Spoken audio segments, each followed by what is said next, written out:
Hey everybody, it's Eric from epautos.com, your libertarian car guy, your undiapered car guy.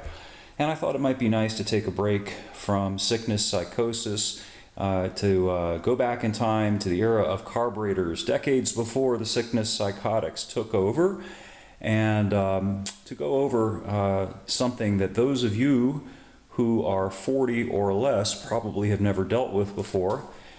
Which is the float system in a carburetor that works on the same basic principle as the float in your toilet, which you probably do have some experience with.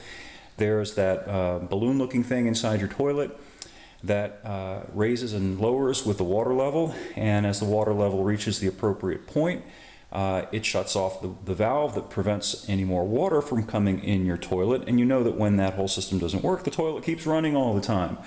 Essentially, carburetors work on more or less the same principle. The carburetor I'm working on right here is called the Rochester Quadrajet carburetor.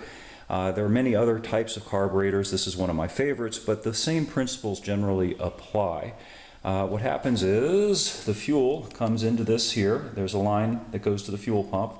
Fuel comes in here, and then it goes into what's called the fuel bowl in here, which I'm going to show you momentarily. Now, with the Quadrajet, to get at the fuel bowl, you have to take off what's called the air horn.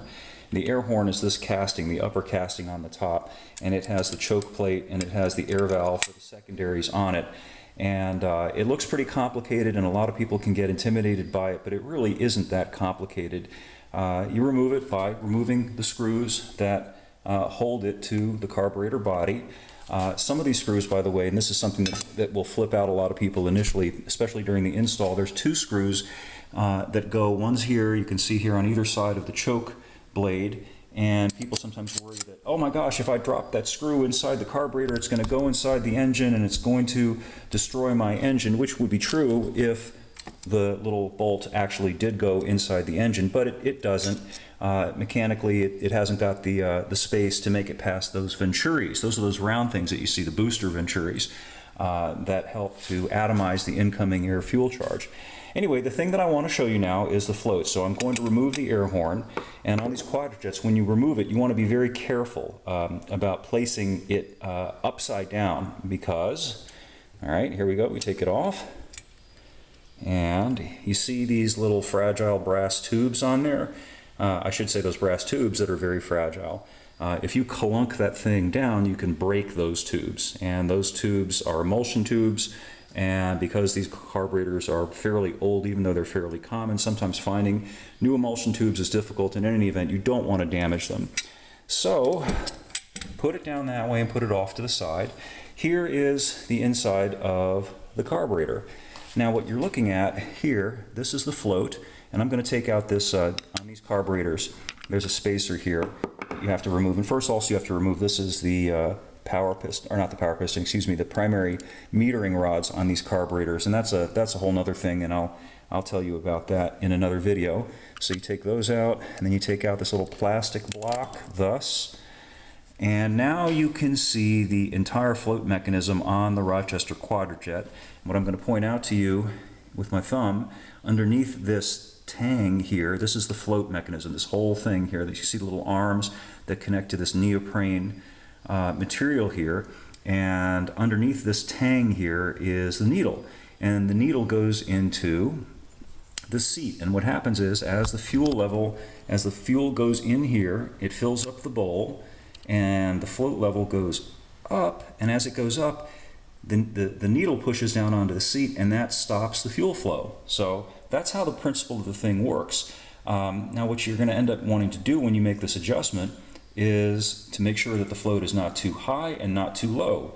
If it's too low, you're going to have a fuel starvation issue, and the car is not going to run very well. It's going to buck and stall as it would, in the same way that putting on a face diaper makes people buck and stall.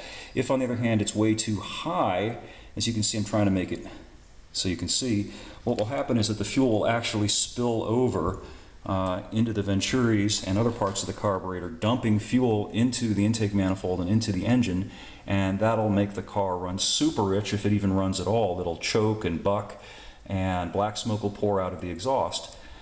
So what you want to do is make the correct adjustment. Now you'll need to get a book that will give you the correct adjustment for your particular year and model number carburetor. So that's the first step. Another step though is that you might have to actually piddle with this a little bit because the factory specifications may no longer apply for a variety of reasons, including one, if you've modified the car, it's going to need more fuel, might need a higher float level.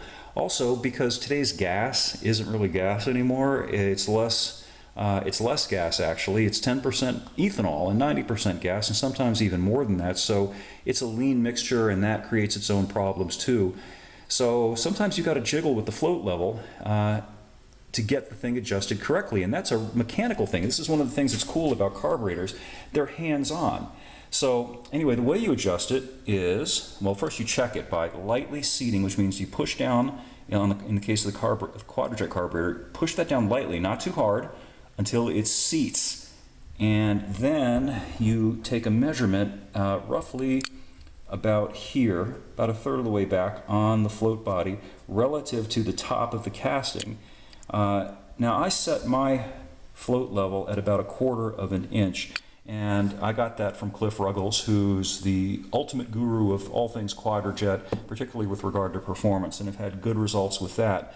But you may find that a different float level works for you. Now, I'm going to take the float out so that you can see it, see the whole thing, the entire float and the needle and seat assembly. So that's the float, and there's the needle, and you can see here's the little tang, this part here, that you bend up and down to raise or lower the float relative to the bowl. There's a shot of the bowl without the float in it.